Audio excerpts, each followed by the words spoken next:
Uma ótima tarde a todos. Começamos agora a segunda edição do Agricultura BR ao vivo para todo o Brasil. A partir deste momento, nesta terça-feira, dia 9 de novembro, você nos acompanha pelas antenas parabólicas no sistema digital e analógico, pelos canais 190 e 690 em todo o país, pela NET e Claro TV.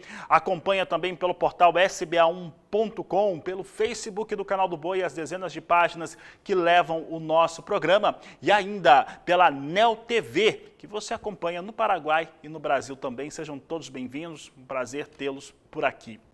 E eu começo o programa de hoje falando a respeito de temas que estão ligados aos fundamentos da soja e que mexem claramente com o seu negócio aqui no Brasil.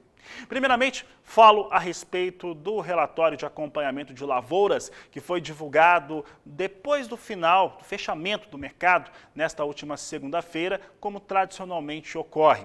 E ele trouxe um ótimo desempenho de colheita para os norte-americanos, que vem com uma colheita neste momento talvez um pouco atrasada em relação ao ano passado, mas superior quando comparado à média dos últimos 5 anos.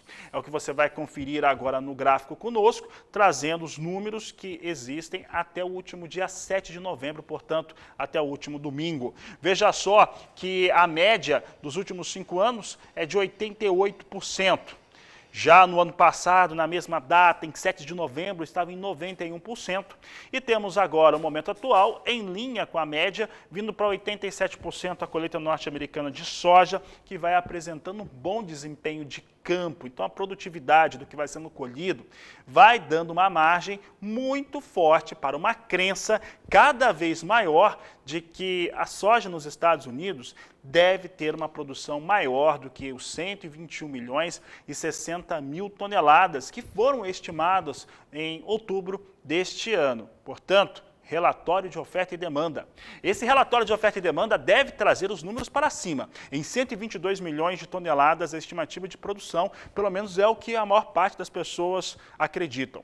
Um outro dado importante é que o estoque de passagem dos Estados Unidos deve vir para 10 milhões de toneladas, portanto, um pouco mais alto do que aquilo que estava se estimando há alguns meses. Entretanto, historicamente, não é isso tudo quando pensamos nos estoques de soja dos Estados Unidos.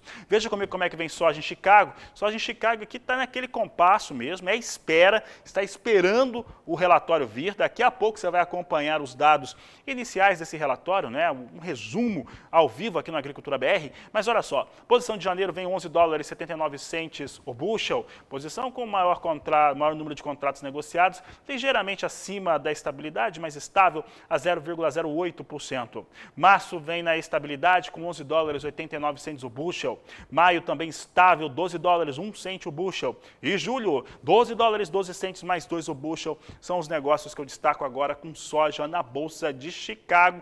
Todo mundo esperando o relatório. Às vezes surpreende. Esse relatório deve trazer alterações, sim. Por quê? Porque a colheita de soja nos Estados Unidos está próxima a 90%. Então já se sabe muito a respeito desses dados. Um outro elemento também que é importante é que o próximo relatório já vai estar com tudo colhido nos Estados Unidos e as mudanças não serão tão expressivas, não. Então esse relatório, expectativa é de alteração mesmo. Dando continuidade aqui ao Agricultura BR, veja como é que está o dólar, moeda norte-americana, hoje em queda de 0,85% para o dólar, que neste momento é negociada abaixo de R$ 5,50, vindo para R$ 5,49, mais 4 é o destaque que eu trago agora com a moeda norte-americana em mais um dia de muita movimentação na política nacional.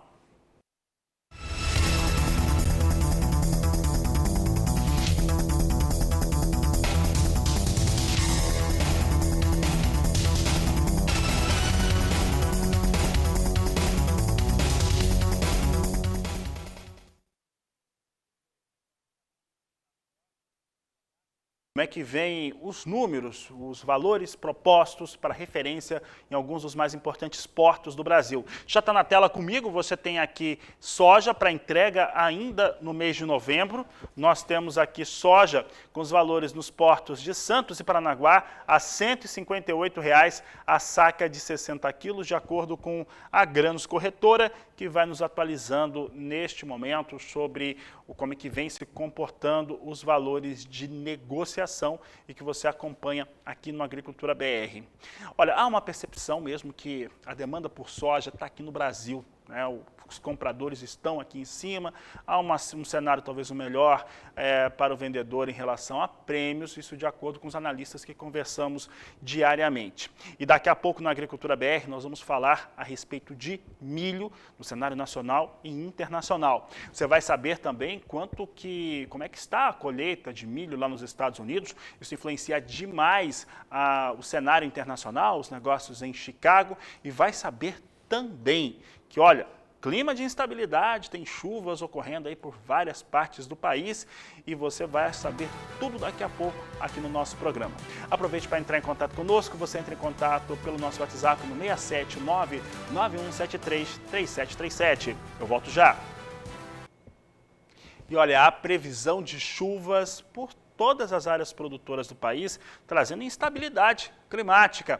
É o que nos conta agora Renata Ferreira. Boa tarde, Renata. Boa tarde, Fabiano. Boa tarde a todos que acompanham a Agricultura BR. A semana começou com um tempo bastante instável e muita chuva em áreas do interior do país, né? Nos primeiros 7 dias do mês de novembro, os municípios de Palmas, Rio de Janeiro, Salvador e Vitória receberam aí mais de 100 milímetros de chuva. E nesta terça-feira, a zona de convergência do Atlântico Sul volta a se estabelecer e estimula a formação de muita estabilidade desde o sudeste, passando aqui pelo centro-oeste, norte e interior da Bahia, onde chove de forma persistente. Ao longo do dia, o maior risco para temporais fica para áreas de Minas Gerais, Mato Grosso, também sul do Pará, do Amazonas, também oeste baiano. No sudeste, além da chuva, as temperaturas máximas ficam mais amenas nos próximos dias, isso por conta dos dias de céu nublado, característica bastante marcante aí do fenômeno Laninha na região. Em Curitiba e Florianópolis, o tempo continua bastante instável e com chuva. Já na maior parte da região sul do país, a tendência é de sol e tempo mais firme. E por lá, Fabiano, além da falta de chuva e baixa nebulosidade, a semana será marcada pela grande amplitude térmica, ou seja, madrugadas frias e tardes quentes, inclusive com risco de geada em áreas das serras, especialmente na próxima quarta-feira. Fenômeno comum em anos de Laninha para o período de primavera. Agora, nas capitais da costa leste e norte da região nordestina, a chuva será passageira a partir da tarde. E Fabiano, vamos ver como está o plantio da soja ao redor do Brasil? Vamos lá? Começando pelo centro-oeste brasileiro. Segundo o IMEA, o estado de Mato Grosso já está com mais de 95% das áreas semeadas. Em Mato Grosso do Sul, de acordo com a Conab, esse número já passa dos 72% e em Goiás, 70%. No Sudeste, São Paulo já passa dos 65%, segundo informações da Conab, e Minas Gerais passou os 40% das áreas de soja instaladas. Na região sul, de acordo com o DERAL, o Paraná já passou dos 60%. No estado gaúcho, segundo a Conab, 6% das áreas de soja foram instaladas e em Santa Catarina, mais de 34%. Na faixa norte do país, segundo a Conab, 6% das áreas do Piauí e 40% do Tocantins foram instaladas. E no nordeste do país, na Bahia, 9% das áreas de soja foram instaladas e 6% no Maranhão. Agora vamos falar sobre a tendência para os próximos dias, Fabiano. Até o fim da semana, as áreas de instabilidade da zona de convergência do Atlântico Sul vão se espalhar por mais áreas aí do Brasil e provocar volumes elevados de chuva, especialmente em áreas do sudeste, centro-oeste e norte do país. Os acumulados podem superar os 100 milímetros em áreas de Minas Gerais, Goiás, Distrito Federal e também Mato Grosso. É com você. Obrigado, Renata Ferreira. Uma boa tarde para você. Ela volta durante toda a nossa programação. Por aqui o Agricultura BR fala de milho e olha só, hoje nós temos, mais uma vez, daqui a pouco eu já vou mostrar para você, milho cedendo no mercado futuro brasileiro. E, na verdade, as cotações do mercado físico também vão demonstrando esse cenário. O que ocorre? Bom, podemos destacar primeiramente, as chuvas, essas que a Renata acaba de destacar, que acaba dando um fortalecimento na certeza de uma primeira safra de milho melhor aqui para o Brasil. A outra é a entrada, essa já é imediata, a entrada de milho importado no país, que faz com que os valores cedam no mercado futuro brasileiro, no mercado físico nacional também. Há pouco, nós tínhamos quedas superiores a 1% para o milho na B3, é o que você acompanha comigo. Nós temos aqui a posição de novembro, vindo com uma queda mais expressiva de 1,63% para R$ 85,55 a saca. Já a posição de janeiro negociada com R$ 86,10 a saca de 60 quilos, com queda de 1,10%. Já a posição de março é negociada a R$ 86,51 a saca, com recuo de 0,97%, e maio a R$ 82,60 a saca, com queda de 0,85%.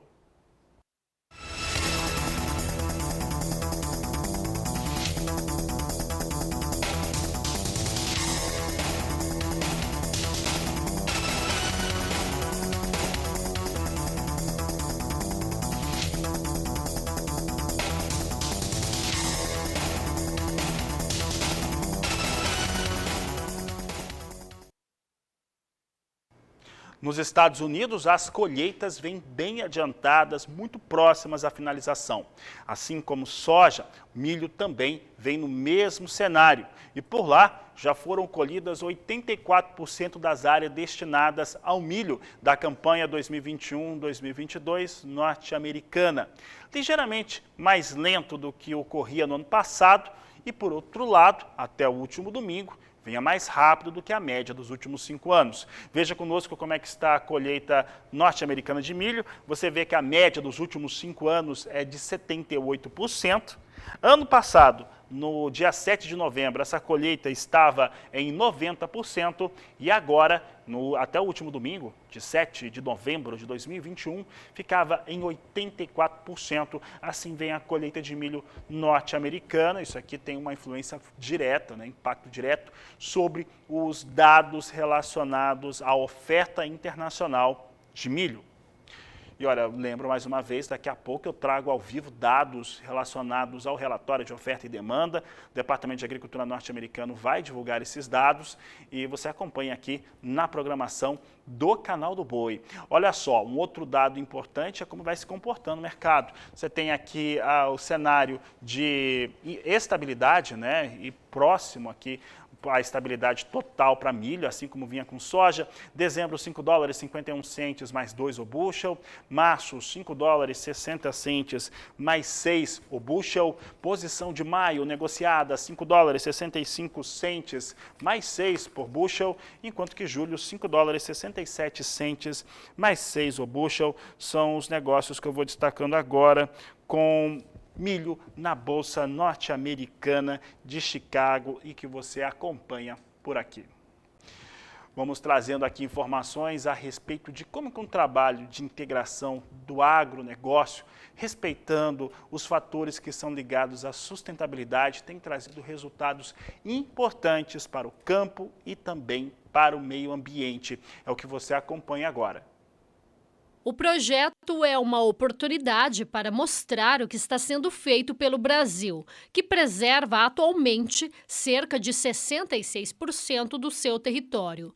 33% de tudo o que é preservado são pelos agricultores. São 282 milhões de hectares, E a Abrapa, o que ela tem nisso? A Abrapa tem o sistema algodão, o programa Algodão Brasileiro Responsável, que para ter o selo Algodão Brasileiro Responsável, tem que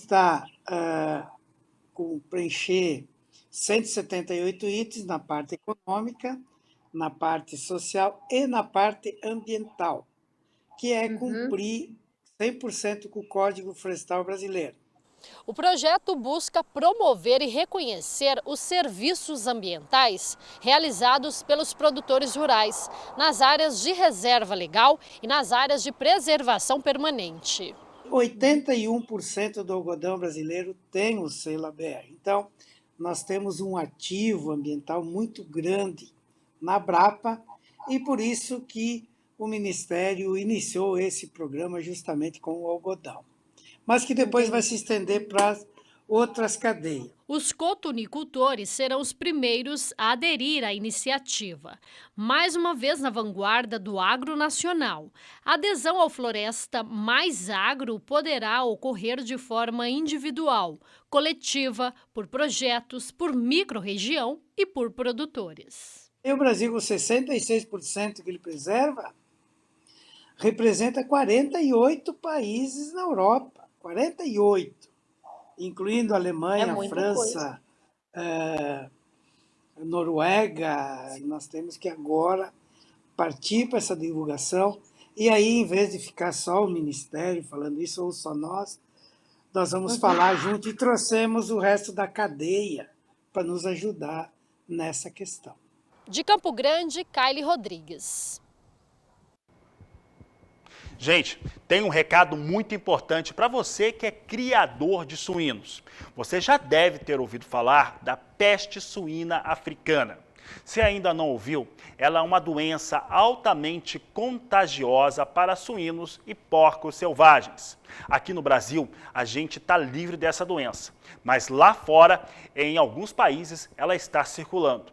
Por isso, é necessário e melhor que a gente previna para que ela não chegue aqui no Brasil. E o que você pode fazer? É muito simples. Nada de visitantes na sua criação de suínos, principalmente se tiver viajado para outros países recentemente. Um outro fator, também mantenha as instalações cercadas e higienizadas e não alimente os animais com restos de comida.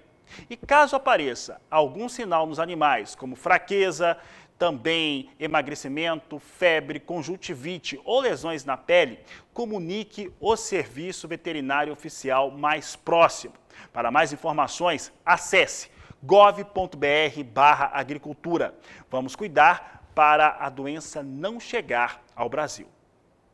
Olha, a Agricultura BR vai agora para o intervalo comercial e daqui a pouco nós voltamos e vamos falar sobre café, sobre uma estimativa de pelo menos 12 milhões de sacas inferior àquilo que nós já tivemos em 2021, um cenário natural para o café arábica aqui no país e você vai saber também sobre as expectativas para o relatório de oferta e demanda. Eu vou para o intervalo e volto já. Em relatório recente divulgado pela equipe agro do Itaú BBA, foi mostrado que a safra brasileira de café no próximo ano pode ficar até 12 milhões de sacas menor no caso do café arábica, um cenário que você tem visto aqui no Agricultura BR com os produtores e analistas já há algum tempo. Quem traz os destaques dessa produção menor e o que ela pode trazer de impactos é Walter Pulga Júnior, que participa ao vivo conosco, direto da Bolsa Brasileira de Mercadorias em São Paulo. Pulga, boa tarde, seja bem-vindo.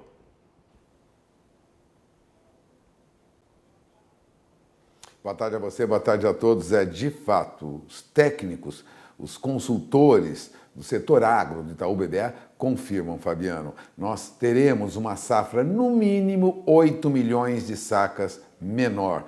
E podemos até chegar a reduzir esta safra no próximo ano de café arábica em 12 milhões de sacas. Embora a estimativa esteja ainda sujeita a algumas variações, né? Porque há ainda espera em relação ao desenvolvimento das floradas, né? Os analistas admitem que é razoável que a próxima temporada para a variedade arábica renda no máximo 42 milhões de sacas. Pode render até menos do que isso, 38 milhões de sacas. Ou seja, estará entre 15% até 24% abaixo do que foi colhido na safra passada. Lembrando que este ano é ano de bienalidade positiva, ou seja, quando a produção de café naturalmente ela é maior, né? Agora, esse volume somado à projeção de produção de café Conilon, que pode evoluir 5%, né? Resultaria numa safra total de, no máximo, 64 milhões de sacas. Isso no próximo ano em todo o país. O relatório, lembra o relatório do Agro, do Itaú BBA, que as geadas e o frio severo aí em junho e julho este ano comprometeram mesmo os cafezais da variedade arábica, que já vinham aí pressionados, né, sob estresse por conta da seca no segundo semestre do ano passado. O relatório reforça ainda que nos primeiros meses, agora, de 2022, será possível avaliar como aqueles chumbinhos, né, estão se desenvolvendo, a pega da florada, né, como se diz, e dimensionando melhor aí o tamanho da safra brasileira. O Brasil ainda é o maior produtor de café arábica em todo o mundo, mas desta vez reduziu muito a sua produção. Os técnicos têm destacado que mesmo os cafezais não atingidos diretamente pelas geadas também sofreram problemas decorrentes dos dias de frio intenso. Portanto, há mesmo a estimativa de que nós teremos uma forte redução aí. E mesmo com as chuvas recentes, o máximo que se pode esperar é que não haja danos maiores para a produção brasileira de café arábica. Ou seja, nós estamos já numa situação muito complicada para a produção de café para o próximo ano, independente das chuvas recentes que caíram agora. Elas só minimizam os danos, elas não recuperam, não provocam uma recuperação na planta para a produção do ano que vem. Ano que vem haverá aí uma oferta bem menor de café arábica no mercado, viu, Fabiano? É com você. Tá certo. Walter Pulga Júnior, obrigado pela participação aqui no Agricultura BR. Ele volta na terceira edição hoje, às 16 horas.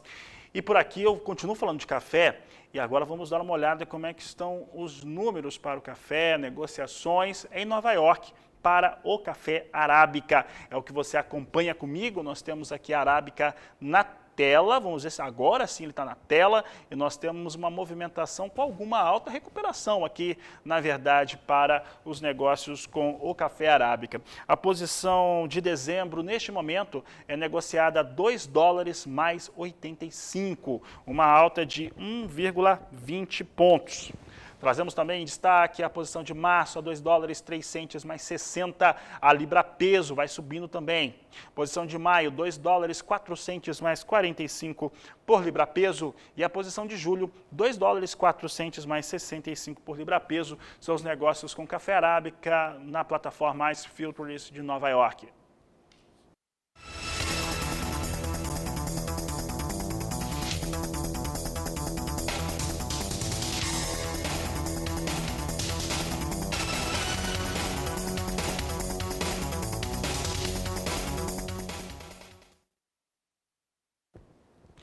E os técnicos de campo da Conab, Companhia Nacional de Abastecimento, estão visitando áreas de produção de café.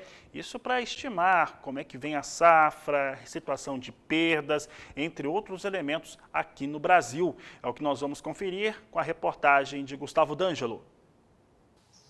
A equipe da Conab estará em campo aqui em São Paulo entre os dias 15 e 27 de novembro para pesquisar dados relacionados à área, produção, produtividade e comercialização de café. Também serão avaliadas informações sobre o comportamento da cadeia produtiva diante das adversidades climáticas ocorridas ao longo de 2021.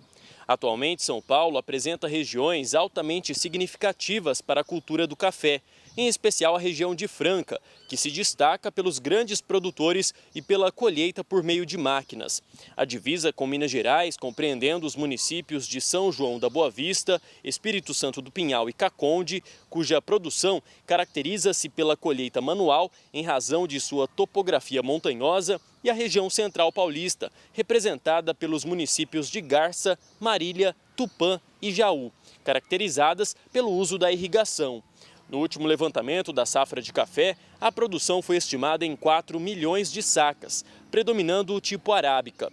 Vale lembrar que a cultura do café é de suma importância para a balança brasileira de exportações. O boletim do 4º levantamento da safra de café 2021 será divulgado no dia 16 de dezembro no site da Conab. De Araçatuba, São Paulo, Gustavo D'Angelo.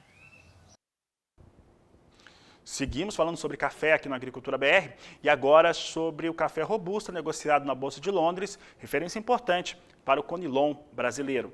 Veja conosco na tela como é que vem as posições negociadas em alta nesta terça-feira. Posição de janeiro vindo para 2.174 dólares a tonelada, com alta de 0,36%.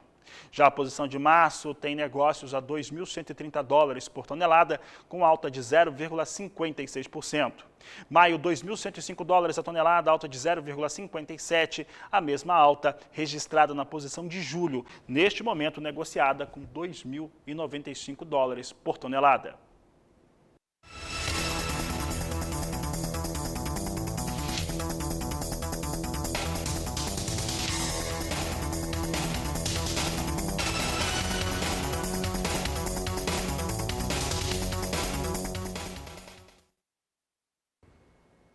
Agora falamos a respeito de laranjas, porque o norte do estado do Paraná teve o registro de perda de produtividade durante este ano de 2021, causado pelas questões climáticas. É o que nós vamos conferir agora na reportagem de Mauro Andrade.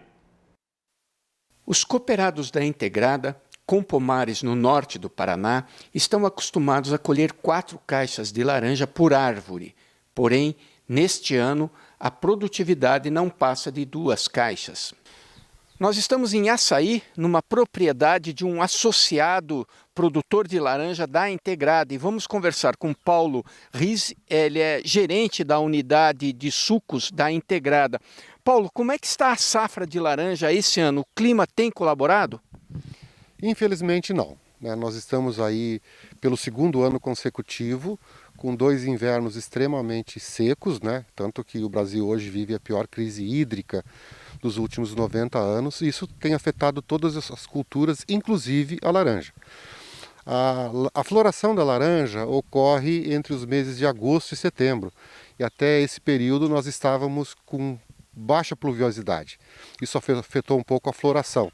E o que nós estamos colhendo esse ano é resultado da floração do ano passado, que nós vivemos também um período bastante crítico de falta d'água.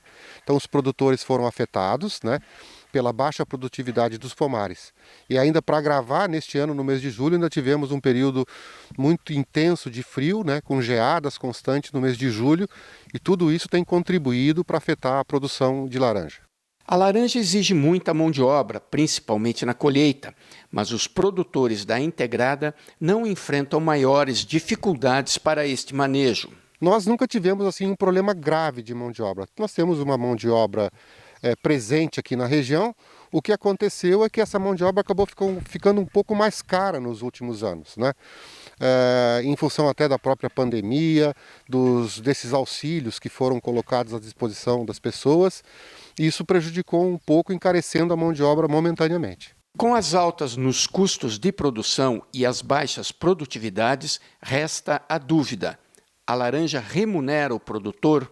Ela remunera, apesar de nós termos aí 3 problemas básicos, né? O custo da mão de obra aumentou, nós tivemos também um aumento significativo no custo do frete em função do aumento do óleo diesel, especialmente nesse ano, né? E o custo dos defensivos e fertilizantes, que são basicamente muitos importados, né? E são lastreados pelo dólar, e como o dólar também subiu muito nos últimos meses, do ano passado para cá especialmente, chegando a patamares acima de R$5, R$5,50, tivemos picos até de R$6 por dólar, isso impactou fortemente no custo total de produção e isso diminui a margem do produtor. Uma lavoura nessas condições, como você disse, que passou por intempéries climáticas, qual é a previsão de colheita e de produtividade aqui? Esse ano nós estamos aí com uma produtividade baixa, abaixo de 2 caixas por planta. E nós temos produtores que em tempos normais já colheram mais de 4 caixas e meia por árvore.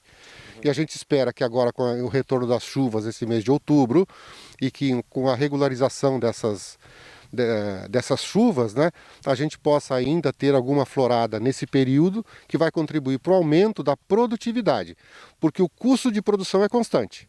Se eu tiver 1 ou 1000 frutas, eu tenho que aplicar os defensivos, eu tenho que fazer adubação. Então, quanto maior a produtividade, mais baixo vai ser o custo proporcional. Ok, Paulo, agradeço pelas informações Então, como eu disse, nós estamos aqui em Açaí, no Paraná. Viemos ver como que está a situação da laranja aqui no município. A cooperativa integrada, ela fomenta e tem uma indústria que faz o suco de laranja para exportação e esse ano a produtividade das lavouras estão muito baixas. De Açaí, no Paraná, Mauro Andrade. E agora, em momentos finais dessa edição do Agricultura BR, eu ressalto que daqui a pouco nós teremos a apresentação dos números do relatório de oferta e demanda do Departamento de Agricultura norte-americano, que você vai conferir às 16 horas na nossa terceira edição, também ao vivo. Olha só, o que se espera para esse relatório em relação à soja? Primeiro, uma produção que deve ser estimada em 122 milhões de toneladas. É quase 1 milhão de toneladas acima daquilo que foi divulgado no mês passado. Um outro dado relevante é como que devem ficar os estoques de passagem norte-americanos. Eles devem subir aí em torno de 1,5 milhão, de acordo com a expectativa dos operadores de mercado lá nos Estados Unidos. E isso deve trazer para 10 milhões de toneladas. Apesar do número ser maior, mais efetivo, ainda assim, historicamente, para os Estados Unidos, é um número que podemos dizer que é ok. Lá nos Estados Unidos, na Bolsa de Chicago, os operadores estão aguardando o relatório, não há dúvida sobre isso. Então, poucos negócios e, olha, perto da estabilidade, agora começando a apresentar alguma queda para os negócios com a soja na Bolsa de Chicago. Posição de janeiro vem agora com 11 dólares 73 centes o bushel, é o que nós destacamos aqui no Agricultura BR, uma queda de 0,40%. Outro dado aqui que a gente vai trazendo, posição de março, 11 dólares 84 centes o bushel, queda de 0,38%. Maio vindo agora, neste momento, com 11 dólares 96 centes o bushel, neste momento com queda de 0,40%. E julho, 12 dólares 7 centes mais 2 o bushel, queda de 0,39%. Os norte-americanos já estão em horário especial, portanto, daqui uma hora que será apresentado os dados lá nos Estados Unidos. Para encerrar, dólar que vem caindo, agora cai mais, vem com 0,89% de queda a R$ 5,49 mais 2. Desejo a todos uma excelente tarde, um grande abraço. Você continua conosco. Daqui a pouco, na sequência, vem De Olho na Fazenda, sempre grandes oportunidades para você, pecuarista. E a gente se vê às 16 horas aqui pelo Canal do Boi. A todos uma ótima tarde, um grande abraço e até mais.